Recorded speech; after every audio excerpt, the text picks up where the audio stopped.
Hey, stop scrolling for a second. A woman in a red dress just grabbed a maid by the collar in front of 200 wedding guests and ripped her uniform open. The room went silent, because what everyone saw on that woman's back wasn't just skin. It was a scar. And the moment the groom saw it, his face went white, like he'd seen a ghost from his childhood. Nobody in that ballroom knew what was about to happen next. Not the bride. Not the guests. Not even the maid herself, who had spent 5 years hiding who she really was. But by the end of that night, everything about that family would change forever.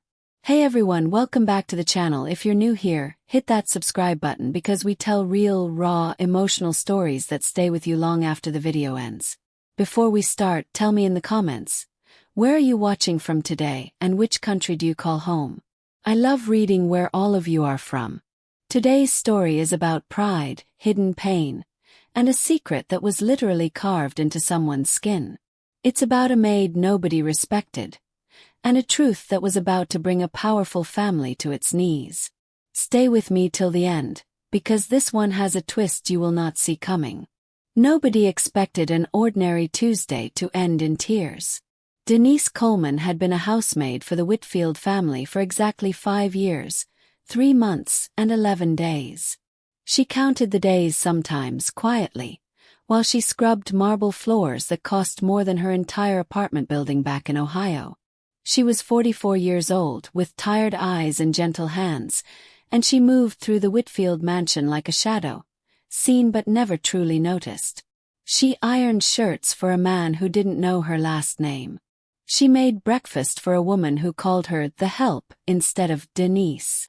But Denise never complained. She had learned a long time ago that some pain is better carried in silence.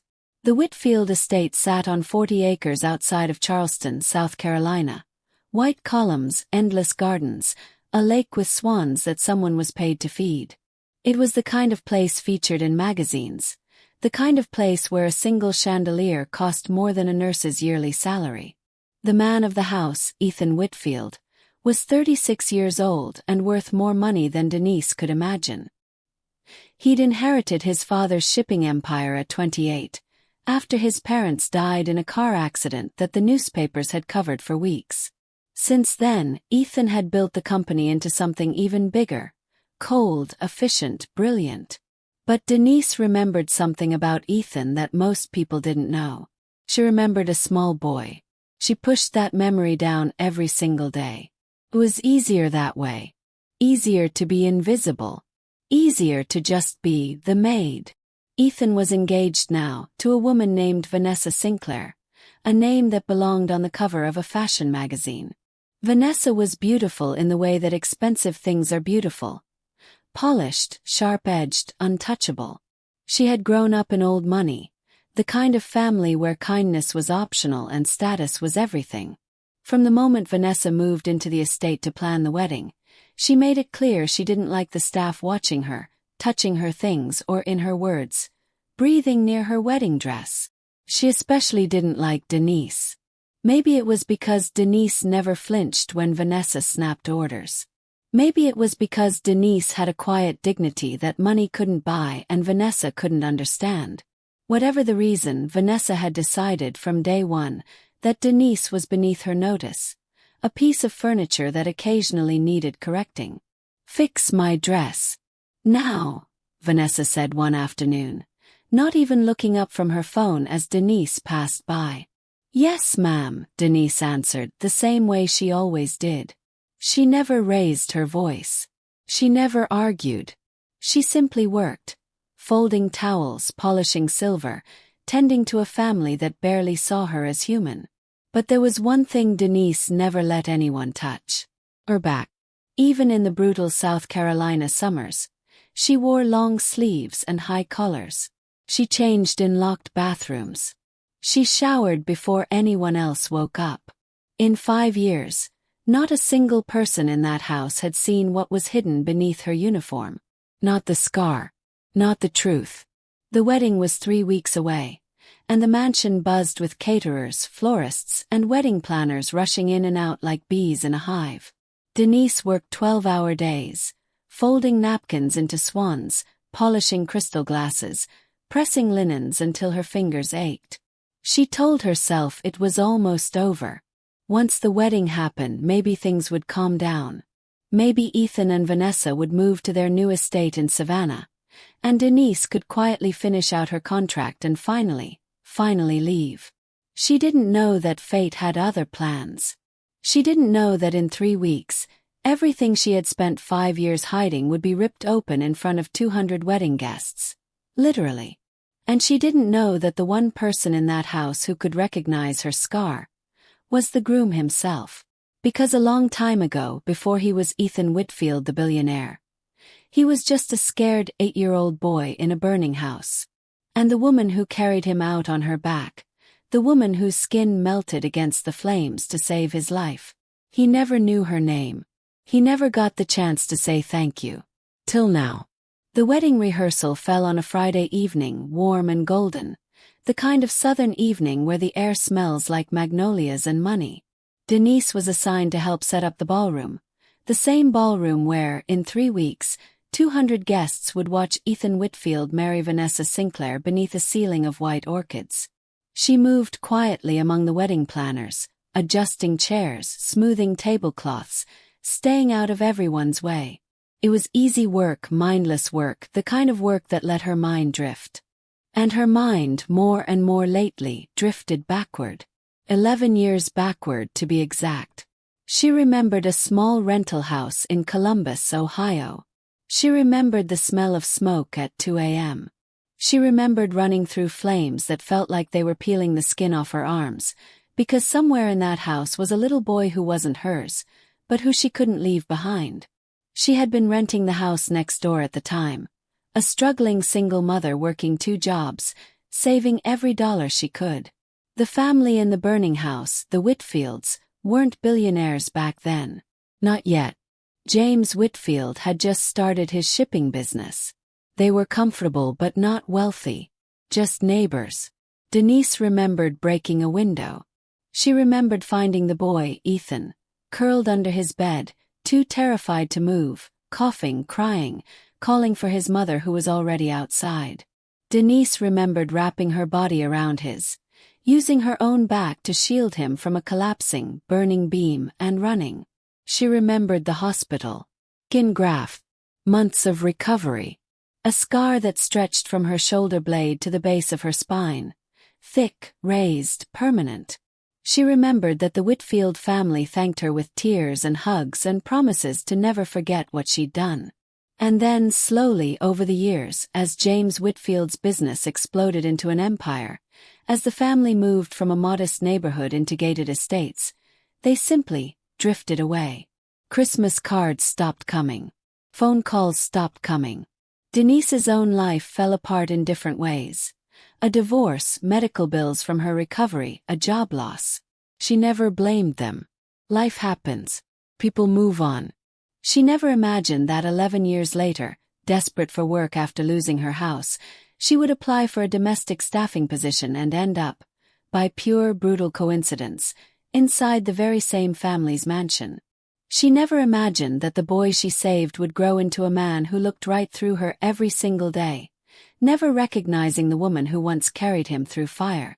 Because why would he? She had aged. Her hair had grayed early from stress. And Ethan had been 8 years old, terrified, and half-conscious from smoke inhalation. He barely remembered the fire at all. Just fragments, nightmares, a woman's voice telling him to hold on. Denise had made peace with staying invisible. She told herself it didn't matter if he remembered her or not. She hadn't saved him for gratitude. She'd saved him because it was the right thing to do. But sometimes, late at night in her small staff quarters above the garage, she let herself cry. Not because she wanted recognition, but because it hurt to be so close to the boy she'd saved and to mean absolutely nothing to him now. That Friday evening, as she adjusted the final centerpiece on table 12, Vanessa Sinclair swept into the ballroom in a temper, her heels clicking against the marble like gunfire. "This is wrong. All of this is wrong," Vanessa snapped, gesturing wildly at the flower arrangements. I said ivory roses, not cream. Are you people incompetent? The wedding planner tried to explain, but Vanessa wasn't listening. Her eyes swept the room until they landed on Denise. You, Vanessa said. Come here. Denise walked over, hands folded, eyes lowered. The posture of 5 years of practiced invisibility. Yes, ma'am. I don't like how you people keep touching my things without asking, Vanessa said, voice sharp enough to cut glass. My wedding dress is in the east wing. If I find one wrinkle, one thread out of place, you're gone. Do you understand me? Yes, ma'am. I understand. Vanessa studied her for a moment, something cold and cruel flickering behind her eyes. The look of someone who enjoyed having power over people who couldn't push back. You know, Vanessa said almost thoughtfully, I don't think I've ever even heard you speak more than 3 words at once. Cat got your tongue. Or do people like you just not have anything worth saying? Denise said nothing. She had learned that silence was armor. But Ethan, walking into the ballroom just in time to hear the tail end of it, felt something twist uncomfortably in his chest. Vanessa, he said quietly. That's enough. Vanessa turned, smiling instantly, her voice shifting into honey. Oh baby, I'm just making sure everything's perfect for our big day. Ethan glanced at Denise. Something about her, the way she stood, the way she quietly stepped back into the shadows, tugged at a memory he couldn't quite place. Feeling. A flicker of familiarity he couldn't explain. He didn't know it yet. But in 3 weeks, that flicker would become an undeniable, room-silencing truth. The wedding day arrived wrapped in sunshine and orchids. The Whitfield estate had transformed into something out of a dream. White silk draped from the ceiling, 200 chairs arranged in perfect rows, a live orchestra tuning their instruments beneath a canopy of fairy lights. Guests arrived in designer gowns and tailored suits. Air kisses exchanged over champagne flutes. Denise had been assigned to oversee the staff working the reception, making sure trays were refilled, glasses were never empty. The day ran without a single flaw. It was, by far, the busiest day of her 5 years in that house, and she welcomed the exhaustion. Exhaustion left no room for memories. She wore her usual uniform, a simple blue dress with a white apron, buttoned high at the collar, sleeves long despite the Carolina heat. She had learned to work through the sweat, to ignore the way the fabric clung to her back where the scar tissue never quite healed right, always sensitive, always aching in the heat. The ceremony was beautiful by every outward measure. Vanessa walked down the aisle in a dress that cost more than Denise's entire life savings, and Ethan stood at the altar looking to everyone else like the happiest man alive. But something had been eating at him for 3 weeks. Ever since that moment in the ballroom, ever since he'd seen the way Denise stepped back into silence like she'd done it 1,000 times before, he'd felt an itch in the back of his mind he couldn't scratch away. He didn't say his vows on autopilot exactly, but part of him felt distracted, unsettled, like a word sitting on the tip of his tongue that he couldn't quite remember. The reception began. Champagne flowed. The band played. Guests danced beneath the fairy lights, laughing, toasting, celebrating the union of 2 of the wealthiest families in the state.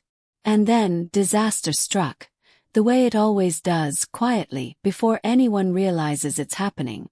Vanessa's younger cousin, 12 years old and sugar-drunk on wedding cake, went sprinting across the dance floor and collided directly into Denise, who was carrying a tray of champagne glasses toward the head table. The tray went flying. Crystal shattered against marble. And champagne, an entire tray of it, soaked down the front of Vanessa's wedding dress as she turned, right at that exact moment, to greet a guest. The music didn't stop, but everything around Vanessa seemed to. She looked down at her ruined $10,000 dress, soaked through, dripping onto the white marble floor. Her face went through several emotions in rapid succession. Shock, disbelief, and then, terrifyingly, rage. You, Vanessa said, voice shaking, loud enough that nearby guests turned to look. You did this on purpose. I'm so sorry, ma'am, it was an accident your cousin ran into. Don't you dare lie to me. Vanessa's voice climbed higher, drawing more eyes. More guests turning from their conversations, phones subtly lifting to record. This dress is ruined. My wedding is ruined. Because of you. Vanessa, Ethan said, appearing beside her. His hand reaching for her arm. It was an accident, let's just. No. Vanessa yanked her arm away. Years of controlled, cultivated composure cracking apart in an instant. Something ugly and long buried surged to the surface. The belief deep down that people like Denise existed to serve, to apologize, to absorb blame without question. She grabbed the back of Denise's collar. You've disrespected me for the last time, Vanessa hissed, and in one violent motion she yanked backward. The fabric of Denise's uniform, worn thin from years of washing, weakened at the seams, tore straight down the back with a sound like a gunshot in the sudden silence. 200 guests gasped, because what tore open wasn't just fabric. It revealed Denise's bare back, and across it, raised, thick, unmistakable, a scar that ran from her shoulder blade down to the base of her spine. Burned scar tissue, the kind that only comes from flames, from a fire violent enough to nearly take a life. Denise froze, one hand flying instinctively to cover herself, tears springing to her eyes. Not from pain, but from the horror of exposure, 5 years of careful hiding undone in a single cruel second. The ballroom fell utterly silent except for the soft, confused music still playing from the band, who hadn't yet noticed what had happened. And then Ethan Whitfield went completely, deathly still, because he was staring at that scar. And somewhere, buried deep in a part of his mind he'd locked away since he was 8 years old, a memory came roaring to the surface. A woman's back, glowing orange in firelight, wrapped around him as a burning beam collapsed. A woman's voice, hoarse and desperate, saying, "Hold on to me. I've got you. I've got you." His glass slipped from his fingers and shattered on the marble floor. "Oh my God," he whispered.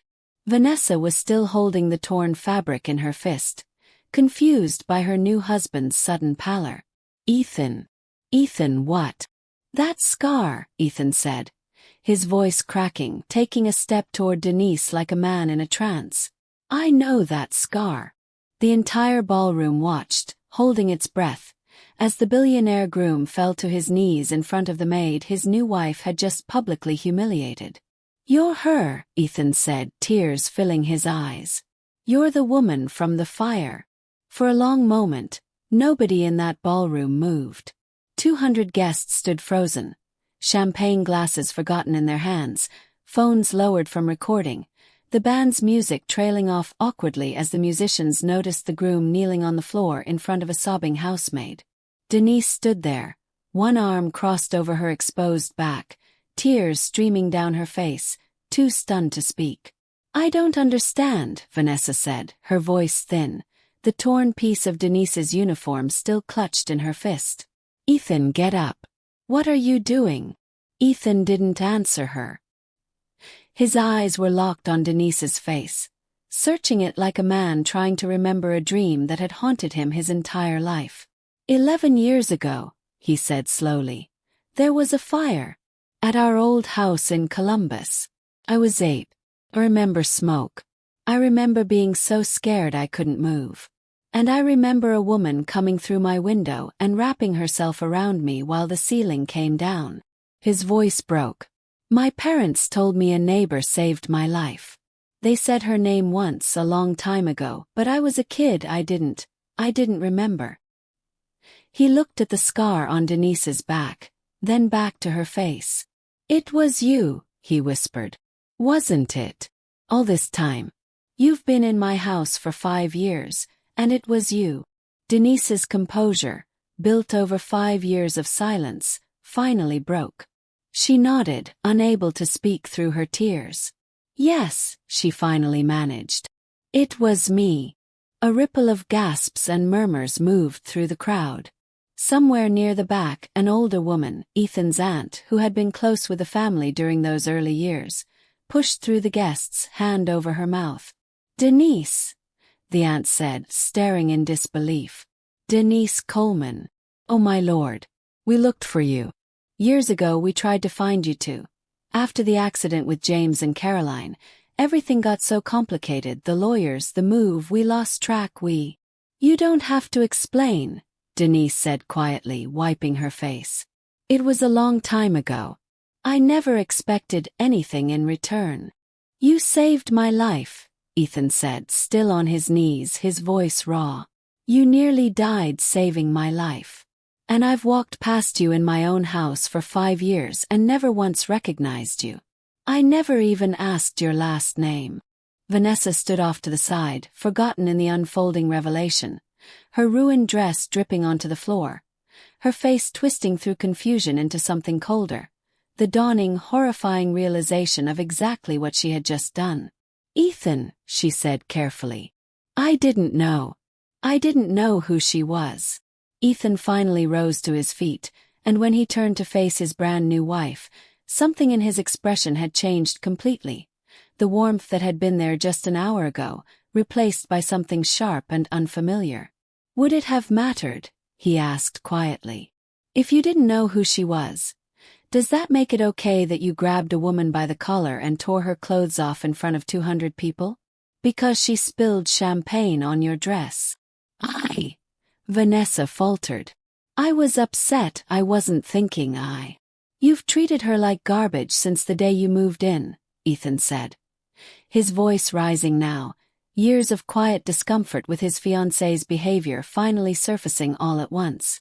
I saw it, and I didn't say enough because I told myself it wasn't my place, or it wasn't a big deal, or you were just stressed with the wedding. But this..." He gestured at Denise, at the torn uniform, at the scar the entire room had now seen. "This is who you are when you think no one important is watching." The ballroom was utterly silent, 200 of Charleston's wealthiest guests watching the marriage they just witnessed begin to unravel in real time. "She saved my life," Ethan said, turning back to Denise, his voice thick with emotion. "She ran into a burning building for a boy she barely knew, and it cost her. God, it cost you so much, didn't it? Your skin, your health, probably years of pain I don't even know about. And what did we do? My family thanked you and then let you disappear. And now you've spent 5 years cleaning up after us, being disrespected in my own house, and I never even knew your name." "Denise," she whispered. "Denise Coleman. Denise," Ethan repeated like he was memorizing something sacred. "I am so sorry. I am so sorry." Someone in the crowd began quietly crying. Ethan's aunt was openly sobbing now, one hand pressed to her chest. Vanessa, sensing the ground shifting irreversibly beneath her, made one final attempt. "Ethan, please, can we talk about this privately? This is our wedding, everyone is watching, please." "You're right," Ethan said. "Everyone is watching. So let them see exactly who you are." And with that single sentence in front of 200 witnesses, 3 wedding photographers, and a live band that had completely stopped playing, Ethan Whitfield's marriage, barely 2 hours old, began to fall apart. But this was only the beginning of the truth that would come out that night. Because Denise's scar wasn't the only secret buried in that family. And what happened next would reveal something even Ethan didn't know. A truth about his own parents, and about the fire that almost killed him, that would change everything he thought he understood about his life. The reception hall had turned into something between a courtroom and a funeral. Guests standing in stunned silence, whispering behind raised hands, nobody quite sure whether to leave or stay and watch history unfold. Ethan gently took off his tuxedo jacket and draped it over Denise's shoulders, covering the scar, covering her, with a tenderness that made several guests near the front begin crying all over again. "Come with me," he said softly. "Please. Let's get you somewhere private." Denise, still trembling, allowed him to guide her out of the ballroom and into a quiet side study, away from the staring eyes. Ethan's aunt, a woman named Margaret, followed close behind, along with Ethan's uncle Robert. His late father's younger brother, a quiet, thoughtful man who had helped run the Whitfield Company's legal affairs for decades. Once the study door closed, Denise finally allowed herself to sit, Ethan's jacket wrapped tightly around her, her tears slowing but her hands still shaking. "I need to explain something," Margaret said, sitting across from her, eyes red-rimmed. "Denise, when the fire happened, your name was on every piece of paperwork. The insurance claims, the medical bills, the hospital records. James, Ethan's father, he wanted to take care of you. He set up a trust fund. Money for your medical care, for your recovery. Enough to cover you for years." Denise blinked, confused. "I never received anything like that. I paid for my own surgeries. I lost my house 2 years after the fire because I couldn't keep up with the medical debt." Margaret and Robert exchanged a look that made Ethan's stomach drop. "That's not possible," Robert said slowly. "I personally filed the paperwork for that trust. $200,000 set up in your name, meant to be released to you over 5 years. I never saw a dollar of it," Denise said. "I promise you, I never saw a dollar." The room went quiet, the weight of what wasn't being said pressing down on everyone. "There's only one other person who had access to those accounts," Robert said carefully, his eyes flicking toward Ethan. "Someone who managed James's personal finances during that period, while the company was still small enough that we didn't have a full accounting team." "Who?" Ethan asked, though something in his gut already knew the answer was going to hurt. "Your mother's sister," Robert said quietly. "Your Aunt Patricia." Ethan's face went pale. Patricia had died 6 years earlier, but she had remained, up until her death, one of the family's most trusted advisors. The woman who had helped raise Ethan after his parents' accident, the woman he'd trusted implicitly for most of his life. "She managed the household accounts for years while your father built the company," Robert continued. "It's possible, and I stress possible, that when the trust for Denise was never fully disbursed, the funds were folded back into the family's general accounts instead. Whether that was an oversight or something else, I genuinely don't know." Denise sat in stunned silence, processing the idea that somewhere, buried in paperwork over a decade old, there was proof that money meant to save her from years of medical debt and hardship had simply vanished, swallowed by the very family she'd nearly died saving. "I don't want to believe someone in this family stole from the woman who saved my life," Ethan said, his voice hollow. "But I need to know the truth. All of it." "There are records," Robert said, "in the old estate archive. If the trust was misdirected, there will be a paper trail. It will take some digging, but I can find it." "Find it," Ethan said firmly. "Whatever the truth is, however painful it is, I need to know." Denise wiped her eyes, looking at this man. Grown now, powerful now, nothing like the terrified 8-year-old she remembered, and felt something complicated stir in her chest. Not anger exactly. Just an old, quiet grief resurfacing, for the years of struggle that might have been prevented, for the daughter she'd had to raise alone on nurse aid wages after losing everything, for the nights she'd cried herself to sleep wondering how she'd pay for her next round of skin graft surgery. "I didn't do any of this for money," Denise said quietly. "I want you to know that. I never expected anything." "I know," Ethan said, kneeling in front of her again, his eyes wet. "That's exactly why you deserve better than what this family gave you." Outside the study door, the wedding reception was dissolving into chaos. Vanessa had been escorted by her furious parents into another room, her ruined dress trailing behind her. Her humiliation now the talk of every wealthy family in Charleston. Guests were quietly slipping out to their cars, whispering the beginnings of a story that would be retold at dinner parties for years. But inside that small study, something far more important than a broken engagement was beginning. The slow, painful unraveling of a decade-old secret that would soon reveal not just what happened to Denise's trust fund, but a deeper truth about the night of the fire itself. Because Patricia hadn't just managed the money. She had been the one who called the fire department that night. And she had waited nearly 6 minutes to do it. The next morning, Ethan didn't go into the office. For the first time in nearly a decade, he cancelled every meeting on his calendar and sat in his father's old study, surrounded by dusty file boxes that hadn't been opened since James Whitfield's funeral. Denise, at Ethan's insistence, stayed at the estate, not as staff but as a guest, given one of the mansion's spare bedrooms, given time to rest, given, for the first time in 5 years, permission to simply exist without a uniform. She hadn't slept much. Neither had Ethan. By mid-morning, Robert arrived with a single cardboard box pulled from the estate's private archive. Financial records from 11 years earlier, back when the Whitfield company was still young and its bookkeeping still ran through a small family office rather than a full accounting department. "I found the original trust documents," Robert said grimly, spreading papers across the desk. $200,000 established for Denise Coleman, to be paid out over 5 years for medical expenses related to the fire. Signed by James Whitfield. Witnessed and processed by Patricia Whitfield. And? Ethan asked, though his jaw was already tight. The first payment went out.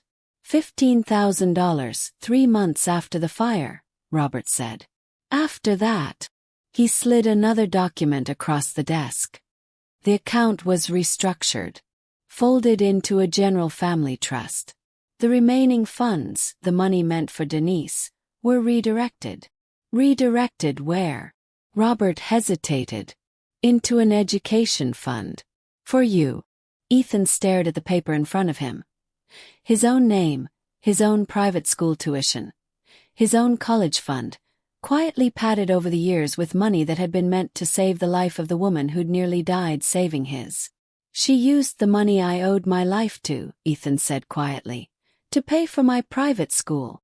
"I don't think she saw it that way," Robert said carefully. "I think Patricia genuinely loved you, Ethan. I think in her mind she was protecting the family's future. But that doesn't make it right. And it doesn't undo 11 years of hardship for a woman who deserved so much better." Denise, standing quietly by the study door, felt an old ache rise in her chest. Not rage exactly, just a profound sadness for the years that could have been different. The surgeries she'd delayed because of cost. The nights she'd worked doubles at a diner to keep her lights on. The apartment she'd lost. All while, just miles away, the family she'd saved had unknowingly built their comfortable life on money that was supposed to be hers. "There's one more thing," Robert said quietly, pulling out a second folder, older, more fragile. "Something about the night of the fire itself." He hesitated before continuing. "The 911 call logs from that night," Robert said. "Patricia was home. She was the one who called it in. The timestamp shows the call came in almost 6 minutes after the smoke detectors would have gone off, based on the fire department's own investigation report." Ethan felt something cold settle in his stomach. 6 minutes. "I'm not saying she did anything intentional," Robert said quickly. "Maybe she panicked. Maybe she tried other things first. I genuinely don't know, and I don't want to accuse a woman who can't defend herself anymore. But the delay is documented. If the call had come in even 2 minutes earlier, the fire department might have arrived before the roof began to collapse. Before." He glanced at Denise. "Before anyone needed to run into that building at all." The room fell into heavy silence. Denise sat down slowly, processing the idea that the woman who'd hesitated that night, for whatever reason, was the same woman who had later, in some quiet, self-justified way, redirected the money meant to help her heal from injuries that hesitation may have made necessary in the first place. "I need to sit with this," Ethan finally said, his voice hoarse. "All of it. The money. The fire. All of it. There's something else you should know," Robert added gently. "Patricia isn't here to answer for any of this. But there's still time to make it right for the person who is." He looked at Denise. The original trust, adjusted for 11 years of missed payments and interest, would be worth considerably more than $200,000 today, Robert said. "That's a legal and moral debt this family owes you, Denise. Regardless of what happened, regardless of intentions, it's yours." It was always yours. Denise shook her head, overwhelmed. I don't need. You've spent 5 years in this house, Ethan interrupted gently, cleaning up after people who never once thought to ask about your life, your daughter, your struggles. You saved my life when you had absolutely no reason to. Please, let us do this one right thing. Denise, for the first time in longer than she could remember, allowed herself to cry not from grief, but from the strange, disorienting relief of finally, after 11 long years, being seen. Word of what happened at the wedding spread through Charleston faster than any of the Whitfields could control. By Monday, local news outlets had picked up the story, carefully, respectfully, without using Denise's name at her request, about a billionaire groom who had halted his own wedding reception to kneel before his housemaid, a woman who had once run into a burning building to save his life. Reporters camped outside the estate gates for days. Ethan handled all of them the same way, politely declining interviews, protecting Denise's privacy, quietly rebuilding a relationship with the woman his family had unknowingly wronged for over a decade. Vanessa, for her part, left the estate the morning after the wedding and never returned. The engagement, and the marriage, which the family's lawyers quickly and quietly moved to annul given the extraordinary circumstances, was over. Vanessa's family issued a brief, carefully worded statement about unfortunate circumstances, and moving forward privately. Charleston society buzzed with gossip for months, but Ethan refused to comment publicly on any of it, choosing instead to focus entirely on the woman standing quietly, uncertainly, in his family's shadow for over a decade. 2 weeks after the wedding, Ethan invited Denise's daughter, Maya, now 19 and away at community college studying nursing, to visit the estate. Maya had grown up hearing fragments of the story, that her mother had once saved a little boy from a fire, that the burns on her back had cost them everything, that they'd struggled for years afterward without ever fully understanding why. When Maya finally met Ethan, she cried before either of them said a single word. You have no idea, Maya told him, voice trembling, what my mom sacrificed. She worked 2 jobs just to keep me fed after the accident. She never complained. Not once. Not even when the bill collectors called every single day. I know, Ethan said quietly. And I'm going to spend a long time trying to make that right. He was true to his word. Within a month, the recalculated trust, now valued, with interest and legal adjustments, at just over $1.4 million, was formally transferred to Denise's name. Ethan personally covered the outstanding costs for 2 additional reconstructive surgeries Denise had put off for years due to pain and cost, surgeries that would finally give her back some of the mobility and comfort she'd lost that night in Columbus. He also did something Denise never expected. He offered her a position, not as staff, but as director of a new charitable foundation he was launching in his father's name, dedicated to covering emergency medical costs for everyday people who, like Denise, had sacrificed everything for someone else without asking for anything in return. You understand what it means to give without expecting anything back, Ethan told her. I can't think of anyone better to lead something like this. Denise, overwhelmed, asked for time to think about it. She spent that time doing something she hadn't done in years, simply resting. Sitting in the estate's garden in the mornings, drinking coffee slowly instead of gulping it between shifts, talking with Maya on the phone every evening, not about bills or stress, but about small, ordinary things. Maya's classes, a boy she liked, plans for the future that finally, for the first time, felt possible instead of impossible. One evening, sitting by the lake where the estate's swans drifted lazily across the water, Ethan found Denise watching the sunset, Maya's laughter still faintly echoing from a phone call minutes earlier. Can I ask you something? He said, sitting down beside her. Of course. That night, in the fire, did you ever think about not going back in for me? Denise was quiet for a long moment, watching the water. For half a second, she admitted honestly. I was terrified. I could hear the walls cracking.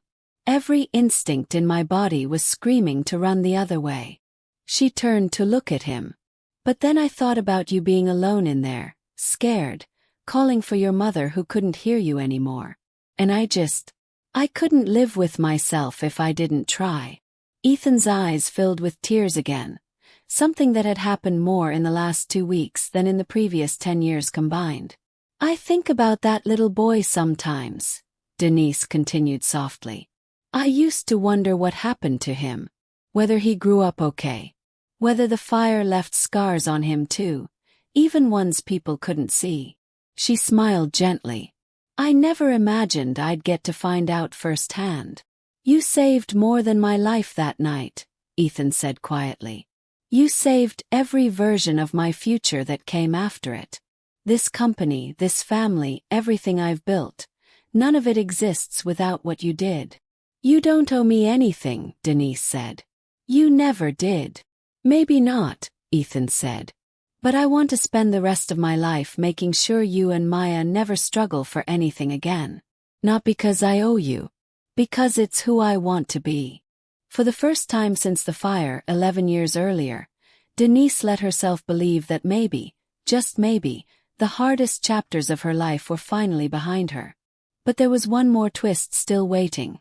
Something neither of them expected, tied to a box of letters found deep in Patricia's old belongings. Letters that would reveal the real reason Patricia had hesitated that night, and why she'd spent the rest of her life quietly trying, in her own broken way, to make amends.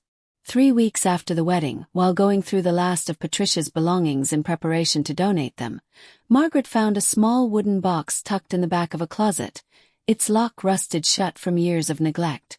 Inside were letters. Dozens of them, handwritten, dated across nearly a decade. Letters Patricia had written but apparently never sent. Margaret brought the box to Ethan and Denise one quiet afternoon, her hands trembling as she set it on the table between them. I think you both should read these, she said. I already have, and I think it changes some things. The letters, it turned out, were all addressed to Denise, written but never mailed, spanning nearly 9 years. The earliest letter, dated just months after the fire, was raw with guilt. I froze, Patricia had written. I heard the smoke alarm and I froze, thinking about my own family's business troubles, worrying about a phone call I needed to make about the company's finances. And by the time I called for help, it was already so much worse than it should have been. A woman almost died because I hesitated. I don't know how to live with that. Later letters revealed something even more complicated. Patricia's slow, guilt-driven decision to quietly redirect Denise's trust fund, not out of greed, but out of a twisted, self-punishing logic that Denise would somehow blame the money less than the truth. I told myself I'd tell her everything eventually. One letter read. I told myself I'd make it right. But every year that passed made the secret heavier, and I was a coward. I used the money to help Ethan because some sick part of me thought if I poured everything into protecting him, it would somehow balance out the harm I caused that night. I know now that's not how guilt works.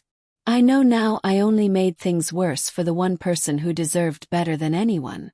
The final letter, dated just months before Patricia's death from cancer, was the most heartbreaking of all. I am running out of time to fix this, she'd written. I've asked my lawyer to include a clause in my will, a partial settlement toward Denise's trust. But it isn't enough, and it isn't the truth, which is what she truly deserves. I hope somehow, someday she gets the life she should have had. I hope Ethan grows up to be the kind of man who would have gone back for her, the way she went back for him. I'm so sorry. I will carry this until my last breath, and I deserve to.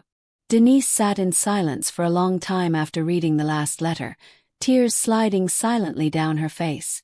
Not tears of anger, but something far more complicated. Grief, for a woman consumed by guilt she never allowed herself to release. Understanding, for the messy human way people sometimes hurt others while desperately trying to fix the damage they've caused. And, unexpectedly, a strange thread of compassion for a woman who had spent 9 silent years punishing herself far more thoroughly than Denise ever could have. She was going to tell you, Margaret said softly. She just ran out of time. She hurt me, Denise said quietly, without ever meaning to hurt me. And she carried that weight completely alone for years. She wiped her eyes. I know what it's like to carry pain alone. I wouldn't wish that on anyone. Not even her. Ethan, who had remained quiet through most of the letters, finally spoke. My whole life I thought Aunt Patricia was this steady, perfect presence. She helped raise me after my parents died. I never imagined she was hiding something like this. He shook his head slowly. I don't know whether to be angry at her or heartbroken for her. Maybe both, Denise said gently. Grief and forgiveness aren't opposites. Sometimes they live in the same room. That evening, Denise asked Ethan for one final thing. Not money, not compensation, but a small, quiet ceremony at the family's private plot, where Patricia was buried beside James and Caroline Whitfield. Standing at the grave with Ethan and Margaret beside her, Denise spoke softly to a woman she'd never truly known. I forgive you, she said simply. Not because what you did was right, but because carrying anger for the rest of my life isn't the kind of life I want to live. You made mistakes. So have I. I hope wherever you are, you've finally set that guilt down. Ethan, standing beside her, felt something shift inside his chest.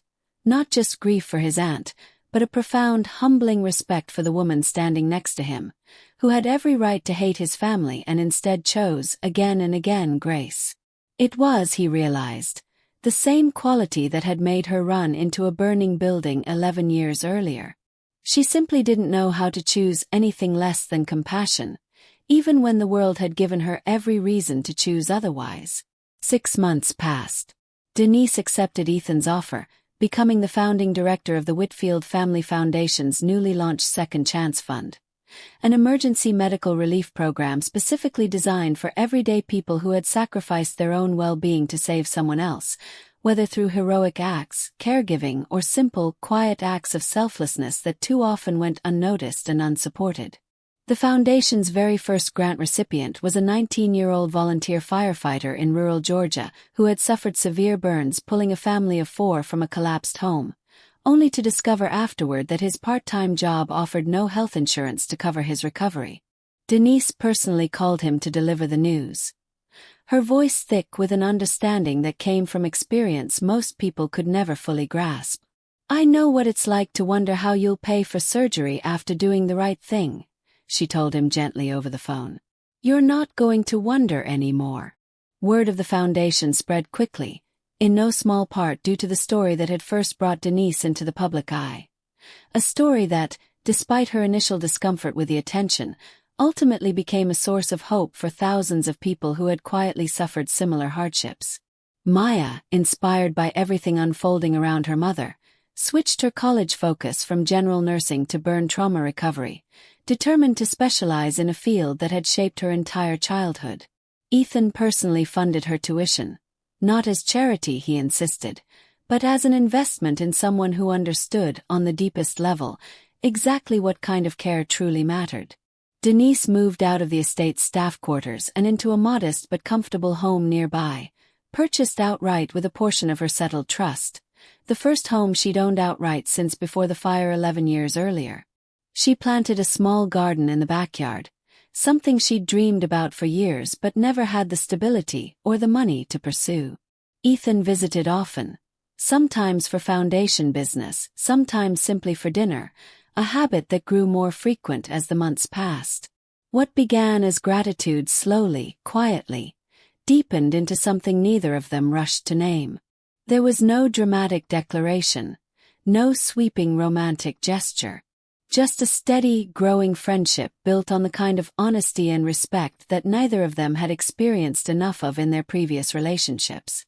I used to think love had to look like fireworks, Denise told Margaret one afternoon, watching Ethan help Maya carry boxes into her new dorm room. Now I think it looks more like someone showing up again and again, in the quiet moments nobody's watching. Margaret smiled knowingly but said nothing, letting the two of them find their own way forward in their own time. A year after the wedding that never truly happened, the Whitfield Family Foundation held its first annual gala, not in the grand ballroom where Denise's scar had first been revealed to the world, but in a newly built community center funded entirely by the foundation, designed specifically to serve working-class families navigating medical crises without financial safety nets. Denise stood at the podium that night, wearing a simple navy dress, addressing a room full of foundation donors, recovery grant recipients, and reporters who had followed her story from scandal to redemption. 11 years ago, I ran into a burning building because it was the right thing to do, not because I expected anything in return, she said, her voice steady and strong in a way it had never been allowed to be during her years of quiet service. For a long time afterward, I paid a painful price for that choice, largely alone. I want every person in this room and everyone watching from home to understand something important. Doing the right thing should never cost you everything you have left. That's why this foundation exists. Not for recognition, not for gratitude, but so that the next person brave enough to run toward danger to save someone else never has to face the aftermath alone. The room rose in a standing ovation. From the back of the room, Ethan watched her with an expression of quiet, overwhelming pride, understanding fully, for the first time in his life, what it truly meant to witness someone transform pain into purpose. 2 years after the fire that almost never made the news, and the wedding that never actually happened, Denise Coleman stood once again in a ballroom full of people. But this time, everything was different. This time, she wasn't wearing a uniform. This time, she wasn't hiding. This time, the scar on her back, the one that had once been ripped open in front of 200 strangers, exposed against her will, weaponized as a moment of cruelty, was fully visible beneath the open back of an elegant ivory dress, worn proudly, deliberately, a symbol instead of a secret. Because this time it was her wedding. Ethan stood at the altar in the same community center funded by their foundation, surrounded not by Charleston's wealthiest elite, but by grant recipients, foundation staff Maya. Now Maya's maid of honor, radiant in a soft blue dress, and Margaret, who had become something like family to Denise over the past 2 years. There was no scandal this time. No cruelty. No secrets waiting to be violently exposed. Just 2 people who had found each other through fire, quite literally, and chosen, deliberately and without hesitation, to build something real from the wreckage.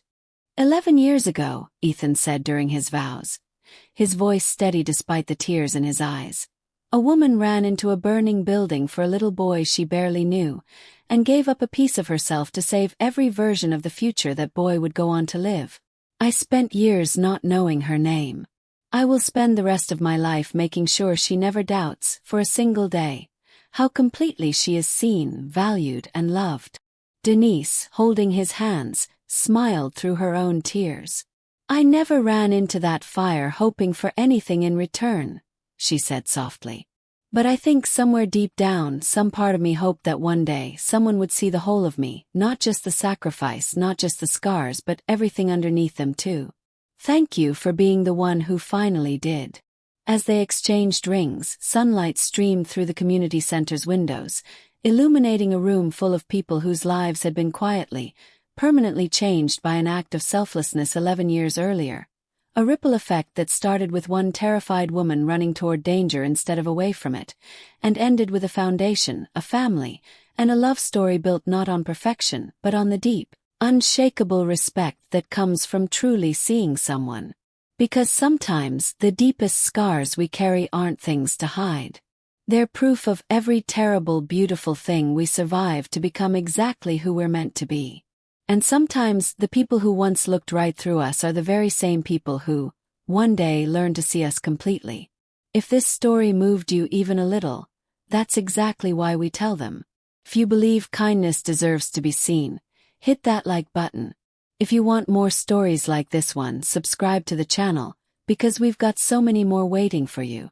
And if this story touched your heart, share it with someone who needs a reminder today that doing the right thing, even when no one's watching, even when it costs you something, always matters. Thank you for watching. We'll see you in the next story.